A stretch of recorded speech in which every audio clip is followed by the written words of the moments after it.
vote मैं PTI को दिता पता ही असा को साडे वोट था ना ख्वाबड़ कला दर्ज था या ना सौदा होंदे है ना ते बत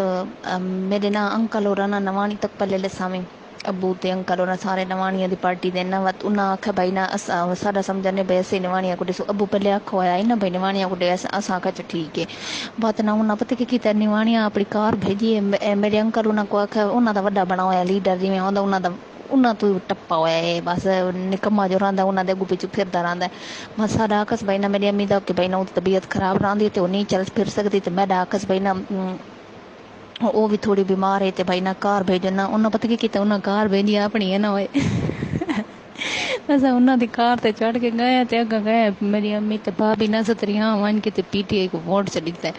मैं अपनी अम्मी ने लाप अंदर गई हम जो अम्मी दे ना नज़र ज़रा कमज़ोर है वत अम्मी पता नहीं लगता वत जी अगू बैठी ना वत उन्होंने मैं ना अपनी अम्मी ने ला वैसा उन्होंने क्यों मैं अम्मी को ना नज़र नहीं आता थोड़ा तो मैं भाई ना मैं को वजन तो सके ठीक है आप जा सकती हैं वत मैं पता क्या किया अम्मी चुप करके खड़ो तो रही मोहरी मैं आप चलाइए माँ दी सारा को कवर करके ना सही पहले खुश किया मैं मत एडे उडे नथी वजे इंक मैं तो मोर ला के ना ते अम्मी को कम फोल्ड करी तो मैं कहूँ डब्बे के वन के तू आप पाई मैं ना उड़े दियाँ बैठे नो अक्सन पे मैं सारा कम किया मैं ते